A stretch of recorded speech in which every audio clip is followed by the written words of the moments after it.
Bom, então, vamos tentar continuar aqui a solução do problema. Então, vamos voltar aqui na figura e entender, porque eu acho que sempre não é muito fácil entender essa figura e entender como aquele quadrado aparece. Então, novamente, eu tenho o meu cilindro aqui, outro cilindro assim. Então, na hora que eles se interceptam e nós estamos mantendo, veja, isso aqui não são, na verdade, dois canos e aqui é um buraco. Na verdade, a face desse cilindro, ela continua aqui, que é essa face frontal aqui que vocês estão vendo aqui. Essa face desse cilindro nessa posição, ela continua aqui e lá atrás. E essa que está aqui na frente também está por trás lá. Quando eu corto, o que a gente tem que lembrar aqui é o seguinte, eu tenho um eixo do cilindro aqui e um eixo de cilindro aqui. Esse ponto central, ele é a interseção dessas duas retas. Pensa, eu tenho um eixo, um cilindro assim, eu tenho o eixo de um cilindro, o outro eixo do cilindro, eles se interceptam num ponto que está bem no meio dessa região. É o centro geográfico dessa região. E aqui isso aqui determina um plano, que é o plano determinado pelos dois cilindros, né? Pelos eixos dos dois cilindros.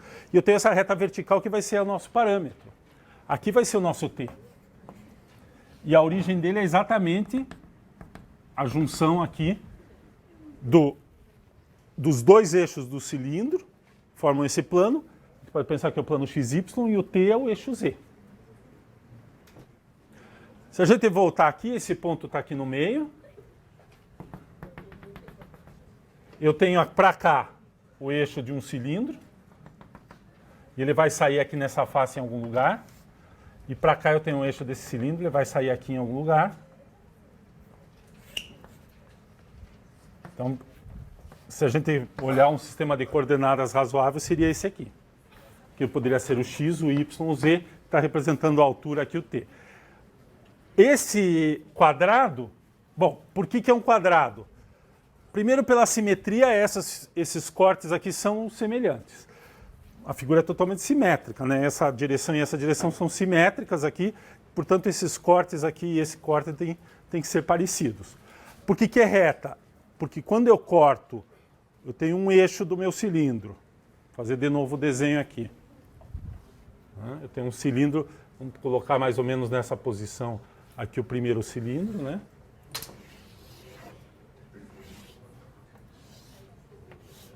Aqui está o eixo do cilindro. E eu corto por um plano paralelo ao eixo, o que eu faço é cortar por duas retas. Então essa reta aqui corresponde a essa reta, a de trás corresponde à reta aqui de trás. E é por isso que é um segmento de reta. Porque as pessoas, mas não é curvo. Não é um segmento, não é uma curva. Não, é uma reta. Isso aqui é uma reta. É que o desenho assim parece que é tudo curvo. Não, essa face aqui é curva, mas essa direção aqui são as retas que geram o cilindro. A mesma coisa nessa direção aqui são as retas que geram o cilindro. Portanto, isso aí é um quadrado. Tá?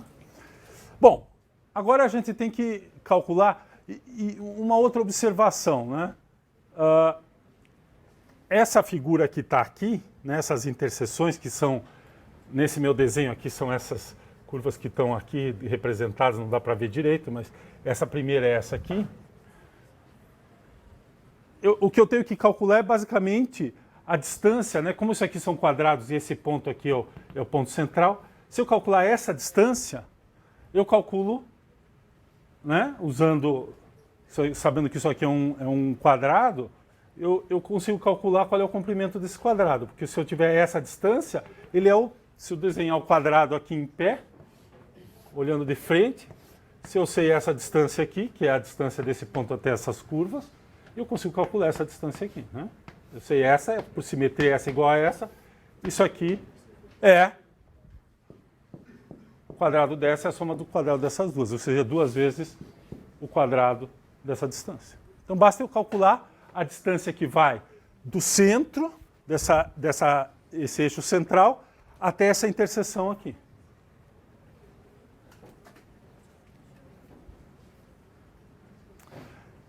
Ou, se a gente olhar desse ponto de vista aqui, esse ponto aqui é olhando o cilindro. Agora o cilindro está aqui, a face do cilindro está aqui.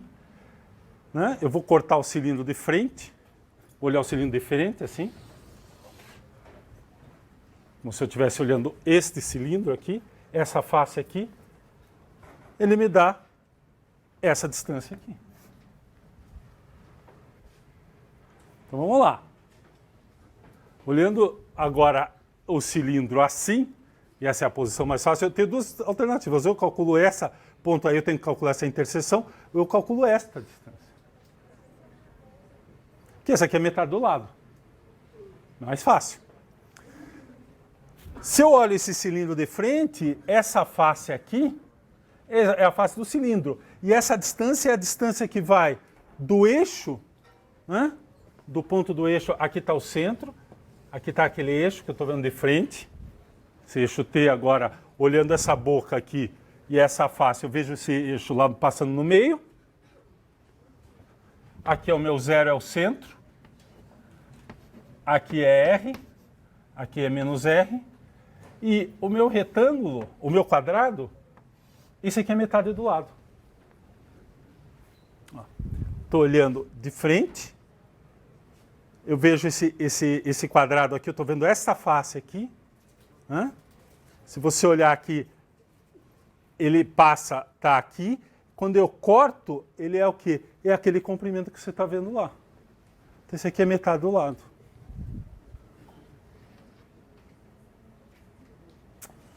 Bom, isso aqui é o raio. Esse aqui é o T. E esse aqui é o L, que é o lado do retângulo, do quadrado. Portanto, o comprimento do lado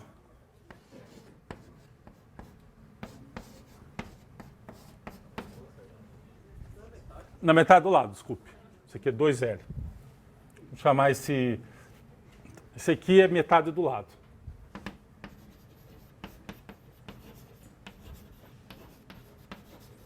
Portanto, o nosso lado vai ser 2 vezes L, que é 2 vezes raiz de R2 menos T2. Vamos chamar de L maiúsculo isso aqui. Então, esse comprimento aqui, que também é o mesmo que esse.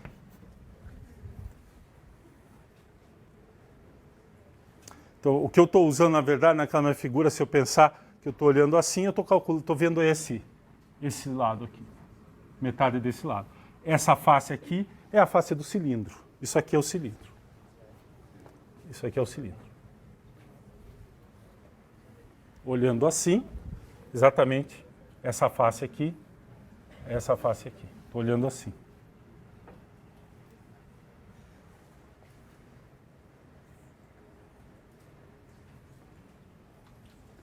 Ok? Portanto, a integral, o volume vai ser a integral de menos R até R, disso aqui ao quadrado.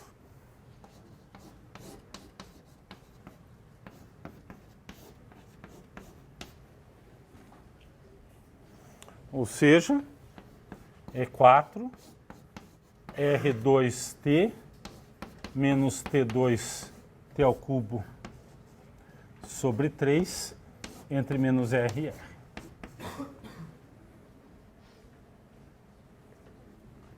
E o resultado é esse aqui. Resolvendo aquela integral ali, avaliando a integral, fica 4. Vamos colocar os dois valores. R ao cubo menos R ao cubo sobre 3. Menos R ao cubo mais, que é menos com menos, mais R ao cubo sobre 3. Ou seja, é 2 vezes isso aqui.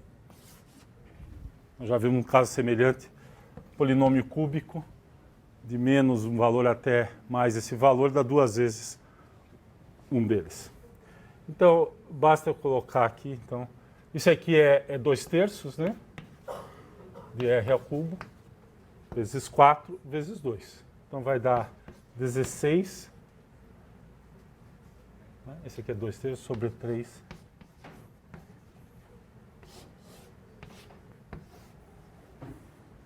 Onde R é o raio de cada um dos tubos, de cada um dos cilindros. E o volume dessa região aqui dada pela interseção é calculada assim. Então, recapitulando aqui, olhando esse quadrado, em função dessa altura, eu tenho duas possibilidades para calcular. Ou eu calculo metade da diagonal, que é a distância do centro até um dos vértices, ou eu calculo a distância do centro até um lado, que é metade do lado.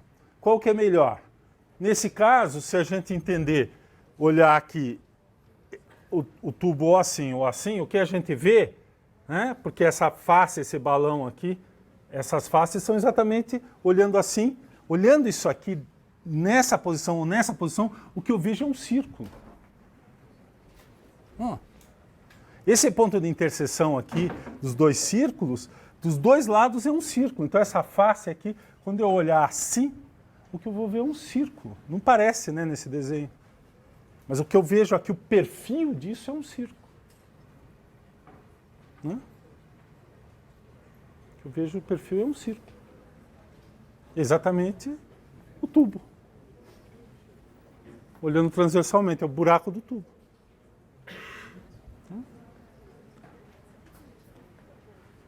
Não parece, né? Isso aqui parece que quando eu olhar eu vou ver um negócio assim. De fato, não. De fato, o que eu vejo é um círculo. Só que ele não é um círculo, né? Ele não é um círculo, a figura não é um círculo, porque na verdade é assim. É o círculo, só que essas duas arestas aqui, ou essas duas arestas dessa figura, elas formam, de frente é um círculo, mas elas não estão na posição do círculo, elas estão viradas para frente. Então, na verdade, tem um bico lá. Mas quando você olha de frente, você vê o círculo, porque essa interseção aqui, ela mora em cima de cada um dos cilindros. Então, quando você olha pelo cilindro, isso aqui está em cima do círculo. Então, quando você olha assim, você vê um buraco, vê um círculo. As duas arestas, olhando bem de frente, a projeção delas é um círculo. Pensa assim, se tem um cilindro, você desenha duas curvas em cima do cilindro que vão daqui até aqui, daqui até aqui. Não interessa como são essas curvas. Se você olha a projeção delas na direção do cilindro, você vê um círculo. Põe o círculo em pé, pega dois pontos e desenha duas curvas unindo esses pontos. Não interessa como são essas curvas. Quando você projetar no plano, dá um círculo. É esse círculo que eu desenhei ali. É olhando na direção do tubo. Veja os... Repetindo, esta curva aqui, ela está sobre os dois círculos. E tem uma ali por trás. E tem uma aqui e tem uma lá por trás. Elas não são um círculo, não formam um círculo. Mas se você olhar na direção do tubo, ou seja, se você projetar ou naquela direção para cá, puser um plano, você vê exatamente o círculo, porque elas estão em cima do círculo. Só que elas estão numa posição assim. Pensa que o tubo está aqui e você corta o tubo assim, você marca um ponto em cima e outro embaixo. Simétrico no tubo. Aí você corta duas figuras assim. É isso aqui. Corta duas curvas assim. Quando você olha de lá, você vê um círculo. Se olhar daí, você que está bem na minha frente aqui, você não vê, você tem essas duas curvas, eu cortei, você vê o círculo, porque elas estão sobre o círculo, sobre o cilindro. Certo? Então, a dificuldade desse problema, na verdade, primeiro, entender que isso aqui é um quadrado, pela simetria da figura e porque são retas, são geradas pelas retas geratrizes do cilindro, estão sobre a reta geratriz do cilindro, esses segmentos. E segundo, para calcular esse comprimento ali, que quando você olha essa figura ou assim, o que você vê aqui é um círculo. E, portanto, isso aqui é nada mais do que se você medir lá o comprimento daquele círculo.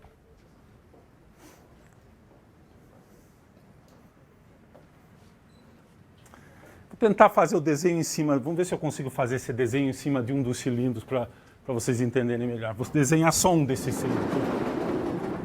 Não é muito fácil, mas talvez. Vamos ver, eu vou pegar esse cilindro aqui. Vou voltar no cilindro. Muito bem. Aqueles meus pontos estão nessa posição aqui. Tá? Tem o ponto de cima e o ponto de baixo. Na hora que eu corto, eu tenho uma curva assim. E lá por trás, uma curva assim. Na verdade, essa curva está para frente. Ela está meio para frente. Assim, eu vou fazer o desenho assim. Na perspectiva, uma está para cá e a outra é como se eu cortasse assim e assim. Forma um canto aqui. Elas estão em 90 graus aqui em cima. Quando elas se encontram, uma vem para cá e a outra vai para lá. Essa aqui está bem para frente e essa aqui está assim. Elas estão assim. Ok? E eu tenho as outras duas. Então, quando eu olho essa figura, quando eu olhar aqui a outra que corta lá atrás, o que eu vejo assim é o cilindro. Atenção, essa curva aqui não é aquela lá. Na verdade, talvez na perspectiva deve ser assim. Essa aqui está assim. Ah, a perspectiva está errada. Essa aqui está assim e a outra, na verdade, está por fora lá. Está assim. Então, na hora que eu corto, eu olho aqui, o que eu vejo, esse segmento é esse segmento aqui. Uma está aqui, a outra está assim. E o segmento é esse. Eles foram cortados pelo cilindro que passou aqui.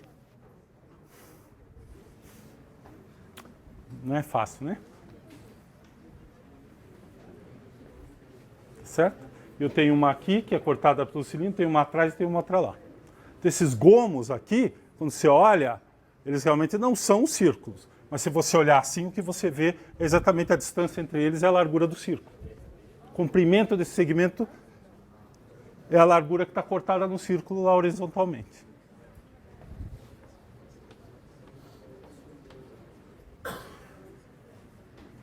Ok? Não é fácil. Então esse é o problema geométrico talvez mais difícil.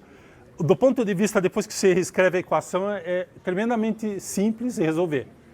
Mas a construção toda do problema é o problema mais difícil, provavelmente geometricamente, de todos os exercícios.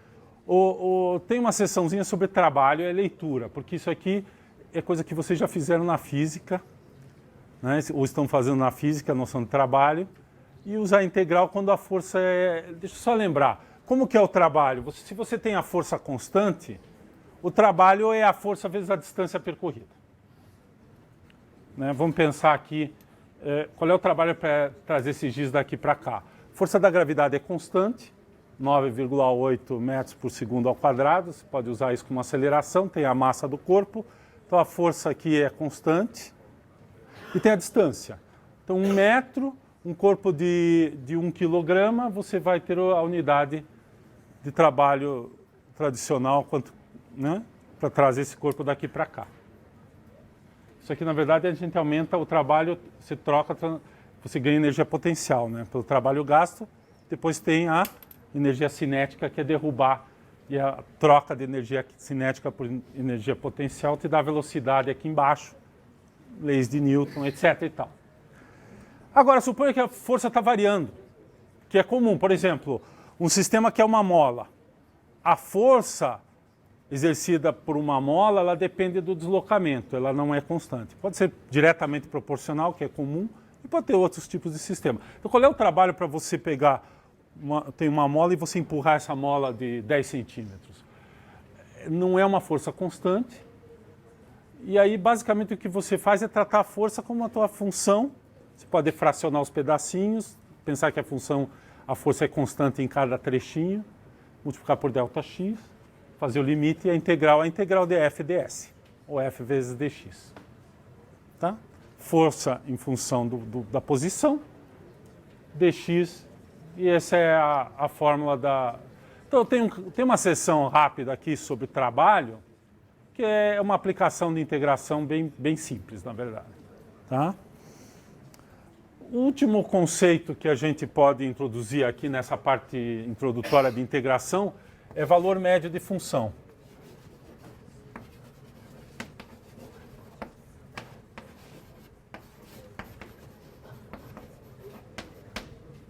Então, isso aqui é muito simples. A ideia é a seguinte, vamos pensar que eu estou variando, por exemplo, vamos supor que eu tenho uma função que me dá a velocidade. Vamos pensar na velocidade, né? Que esse é um conceito que a gente sabe, velocidade instantânea, velocidade média, etc. Então, se eu tenho a minha velocidade variando num certo trecho, como que eu calculo o valor médio dessa função? Vamos pensar um pouquinho. O problema. Vamos supor que eu tenho um intervalo de tempo aqui entre T1 e T2.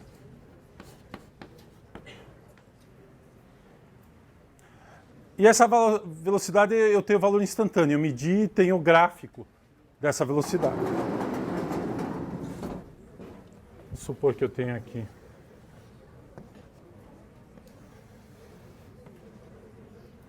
Aqui é T1.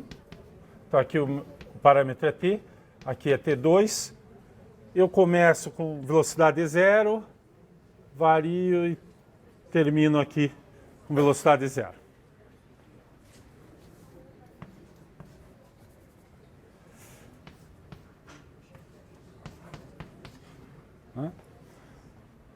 Tá aqui. Vamos pensar fisicamente. Como é que eu calcularia a velocidade média? O que eu preciso saber? Velocidade média é a distância toda percorrida dividida pelo tempo. Vamos pensar, então, velocidade média seria a distância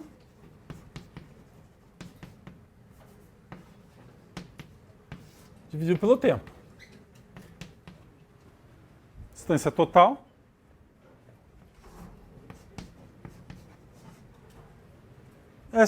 como que eu calculo a distância total percorrida? Seja intuitivamente, seja matematicamente. Como é que vocês fariam? Vamos pensar um pouco de integração. Deixa eu aumentar um pouco esse gráfico para o pessoal lá do fundo poder ver. Vamos aumentar o gráfico, o intervalo aqui. T1, T2. Está aqui.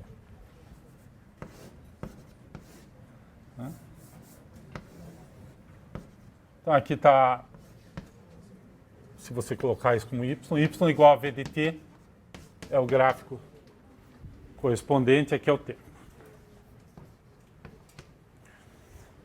Como que eu calculo, o que nessa figura representa a distância percorrida? A área, né? Por quê? Vamos pensar. Vamos pensar por que essa área é o gráfico. Nós já falamos isso, mas vamos falar de novo. Se eu pegar um intervalinho aqui de tempo, ΔT, escolher um ponto aqui, calcular a velocidade e calcular essa área,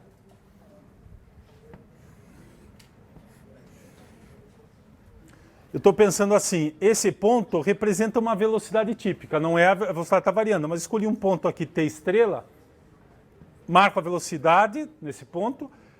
A velocidade, que é essa aqui, vezes o ΔT, me dá uma distância, não a distância, mas aproximadamente a distância percorrida nesse intervalo de tempo.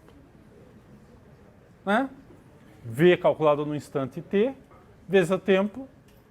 Suponho que a velocidade é constante e me dá a área desse retângulo aqui, aproxima a área dessa figura aqui, desse trecho.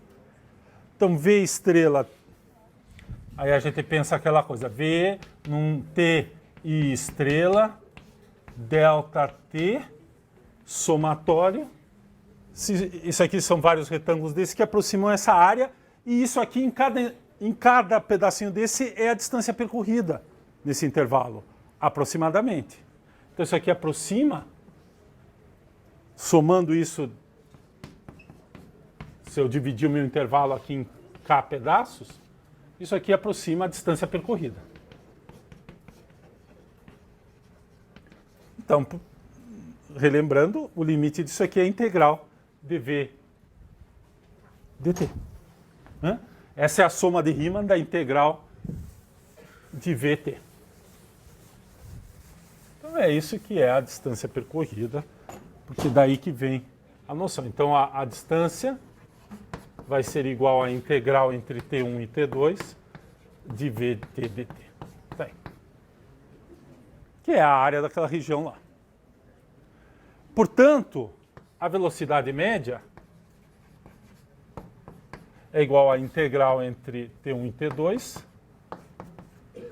de V de T dt dividido pelo quê?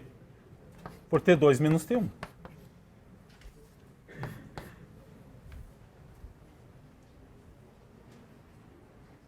Então, nesse problema, que é um problema que a gente está mais acostumado intuitivamente de pensar, se eu sei a velocidade instantânea, para calcular a velocidade média, de fato, né, que aconteceu naquele intervalo, eu integro a função e divido pelo intervalo de integração. Então, essa vai ser a definição do valor médio. Antes de sair desse problema, se isso aqui é a velocidade, digamos, essa aqui é a velocidade média, o que a gente está dizendo com aquela equação lá é basicamente o seguinte, que essa área aqui, em amarelo, desse retângulo, é igual à área total. Porque se você olhar essa fórmula aqui, ela me diz que a área da figura, se eu passar isso aqui para lá, é exatamente a velocidade média vezes o intervalo de tempo. Ou seja, a distância percorrida é a velocidade média vezes o tempo. E se você pensar, essa aqui vai ser a velocidade média, é aquela altura aqui nessa minha figura, tal que a área desse retângulo é igual à área da figura original. Então, esses são os dois conceitos. Você pensa em média no sentido do valor médio da função, que vai me dar a mesma, né, em termos físicos, seria a distância total pelo tempo. Do ponto de vista do gráfico, é pensar que a área dessa figura é representada pela área desse retângulo. Então, a altura que é a velocidade média é aquela altura que é a área do retângulo aqui é exatamente igual à área dessa figura que está aqui. Então, são os dois conceitos, um que a gente tem, né, em integral e em derivada, de relacionar essas quantidades. Então, a definição em geral, agora a gente pode fazer aqui. É simplesmente esse. Mas é importante porque ele, em vários momentos, vai nos ajudar a entender certos problemas. Tem vários problemas em que aparece essa noção de média, valor médio. Então, dada uma função, essa é a definição.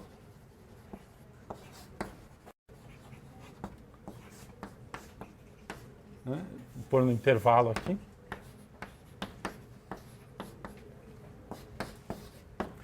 Eu vou só pedir que ela seja integrável. Em geral, a gente tem trabalhado mais com funções contínuas, mas basta que a integral exista. Definimos o valor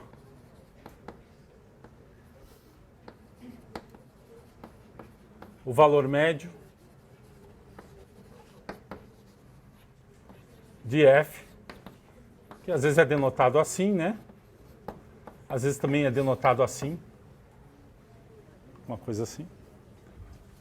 Com a notação, é um número por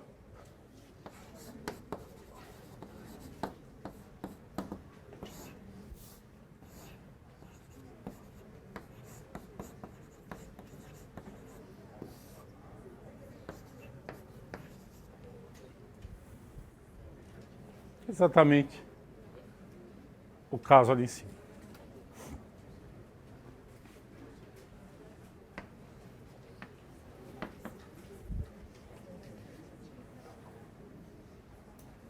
Então, essa é uma definição.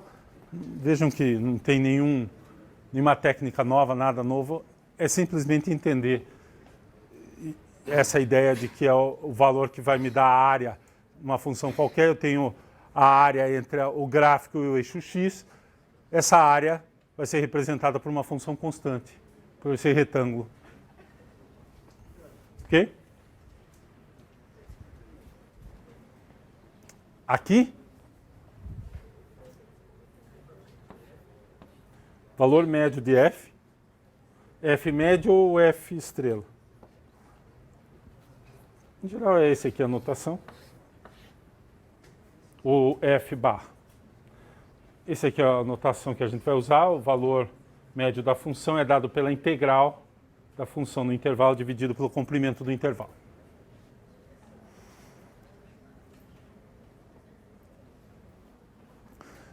Então, por exemplo, e se a gente pensar muitas coisas que a gente faz em matemática, por exemplo, a noção de centro de massa, que a gente pode introduzir, nós vamos ver depois, uma série de coisas, ele vem da noção de uma média. O centro de massa é uma média das posições do x com o peso associado a cada ponto, ou do y, né? Vocês têm visto isso já em física. Então essa noção é uma noção média. O que é o centro de massa? É a posição média da figura. Então, se vocês perceberem o que é centro de massa em duas dimensões, você integra o valor de x e divide pela área. Então, é o valor médio do x. Do x. Né? Se tiver a função densidade, você põe a função densidade lá.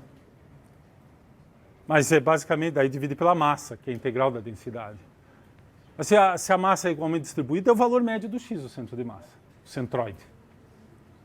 Né? Então é uma média. Se você pensar do ponto de vista se tiver uma massa variável, é a média, levando em conta agora que a área não é contada só pela área, mas é a área com a massa. Então é a distribuição de massa, é a média também.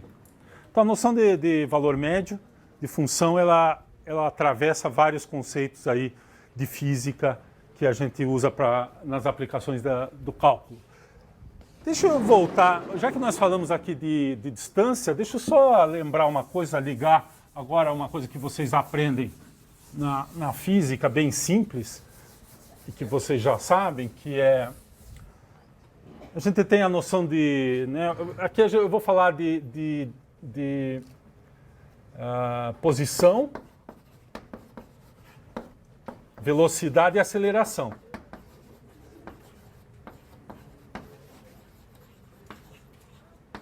Então, um corpo, em física e mecânica, na mecânica dos sólidos, né, o que determina, em geral, o estado de um corpo? Basicamente, se a gente pensar a coisa mais simples, é a posição que ele está, a velocidade que ele está. E, se você quer descrever o movimento, você precisa saber se ele está sujeito a uma força que seria aceleração. Então, esses são os conceitos básicos, a posição, a velocidade e a aceleração que está associada com a força agindo sobre o corpo.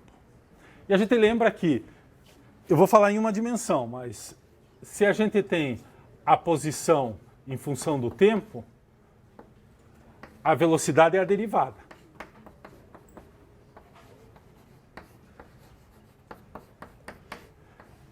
E a aceleração é a segunda derivada. A aceleração é a derivada da velocidade, que é a segunda derivada da posição. Hã? Em física, muitas vezes, o que é dado é a força. Vamos pensar aqui, eu tenho um corpo aqui agindo, esse movimento aqui do giz caindo, né? E ele quebrou, mas ele é a aceleração constante. Eu tenho que dar uma informação, vamos supor que eu tenho um corpo aqui, né, esse giz. Eu dou uma informação, ele está parado e está nessa altura. Qual é a velocidade que ele chega aqui? É relativamente simples o problema, né? Porque basta eu fazer o quê? Eu tenho a aceleração da gravidade.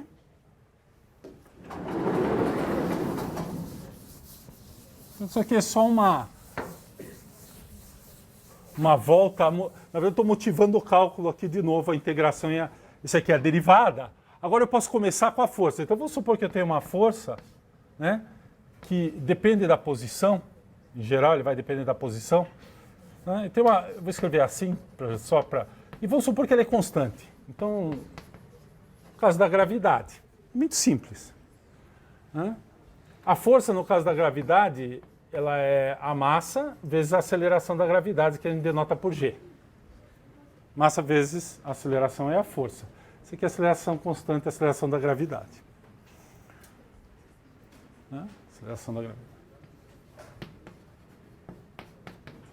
Só para dar um exemplo. Então, se eu tenho um corpo aqui, eu estou fazendo uma coisa muito simples, hein, pessoal? Isso aqui é basicamente, e esse corpo agindo, essa força agindo, se esse corpo estava parado e ele é solto, o que a gente tem? A gente tem que a velocidade, vamos supor, a velocidade no instante zero, agora vamos começar a colocar a referência. No instante zero é zero, ou seja, está parado. Qual seria a velocidade dele no instante t? Ora, é a aceleração integrada no tempo. Então vai ser a integral entre 0 e t. Vamos trocar a variável, né, da aceleração. Colocar S como variável de integração. Eu vou usar o t como variável de tempo. Aqui, na verdade, eu estou integrando no tempo, só que eu troquei a variável para não misturar aqui. Isso aqui é o teorema fundamental do cálculo. Estou definindo a velocidade a partir da aceleração. Então, ela é a integral da aceleração. Então, no nosso caso aqui, nós temos a aceleração da gravidade. Essa aqui seria a aceleração que entra aqui. Então, se é constante, é esse valor g vezes t, simplesmente. Porque é constante, sai para fora. Integral de 0 a t da g de t. Se a velocidade inicial é v0, diferente de zero possivelmente, qual que é a diferença aqui? Né? A gente já sabe o resultado. Eu vou somar aqui v0. Mas onde que aparece isso aqui? Bom, ele aparece assim.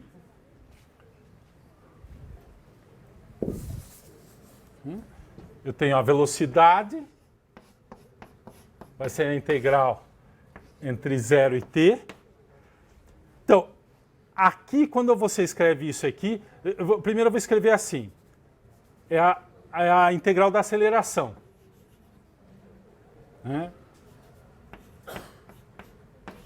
Está aqui. Bom, a velocidade a primitiva é dada pela integral da aceleração. Está aqui.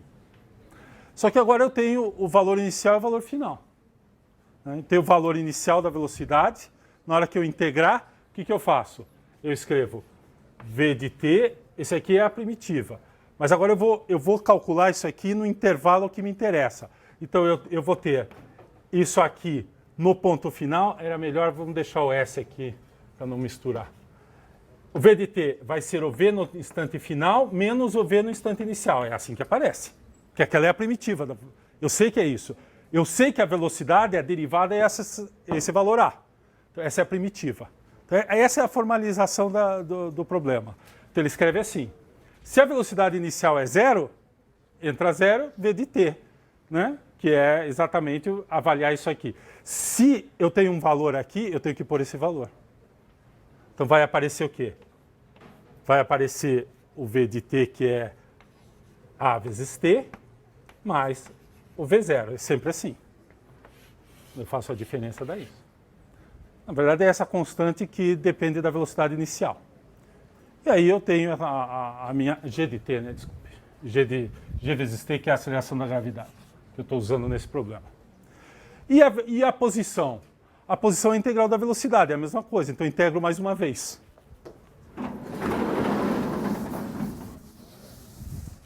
Então a posição, qual que é a primitiva? A primitiva da posição, se eu usar x de t, é a integral disso aqui. É gt 2 sobre 2 mais v 0t mais uma constante. Tá certo? Se quiser escrever em função de s. O que é essa constante? Bom, a constante é exatamente x de 0 é o x0, a posição inicial. Por isso que a fórmula em geral, então, vai ser x0, vou escrever ao contrário, mais v0t, mais, no caso, a aceleração constante gt2 sobre 2. Então, para determinar completamente a posição, eu preciso de duas informações. Se eu começo com aceleração, preciso saber a posição inicial e a velocidade inicial. Se eu quero só a velocidade, só preciso saber a velocidade inicial. Então, se eu tenho esse corpo aqui, essa aqui é a posição inicial, estou marcando a distância a partir daqui, x0, tem uma velocidade inicial. Aí eu sei, por exemplo, esse corpo podia estar subindo. Então, o que vai acontecer? Olhando a referência, quando ele está subindo, a ação é ao contrário, então ele vai desacelerar, na verdade. Aí ele vai parar em algum lugar e depois vai voltar. E aí tem que olhar o sinal. E aí o G está menos, depende de como você põe a referência do teu X, se é para baixo ou se é para cima. Se você puser para cima e o corpo estiver subindo, inicialmente a velocidade é positiva, fica zero e depois inverte, e assim por diante. O G é constante e daí tem um valor negativo. Ok? Isso aqui é só para conectar. O problema mais geral é que a aceleração não precisa ser constante, que é justamente o caso geral.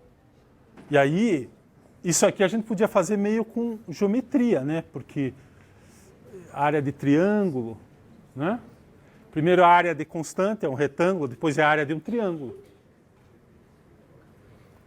Então a gente consegue fazer isso aqui com uma intuição do colegial, essa conta. Agora, suponha que a aceleração varia, que é o caso da mola.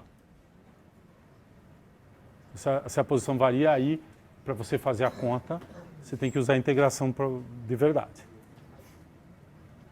Então, por exemplo, a mola. Você empurra a mola e solta. Tem uma massa aqui. Vamos supor que não tem atrito inicialmente. Movimento harmônico simples. Se vocês calcularem e usarem a integração, vocês vão ver que dá exatamente isso.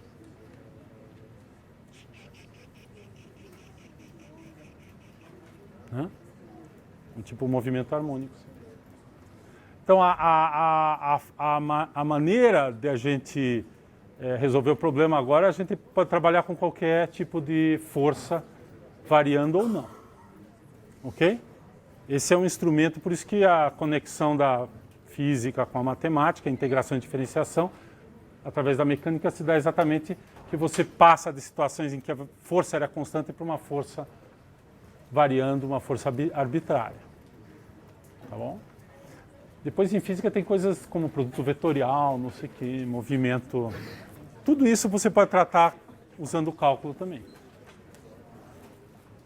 Eletromagnetismo, movimento circular, momento de inércia, aquelas coisas. Tá certo?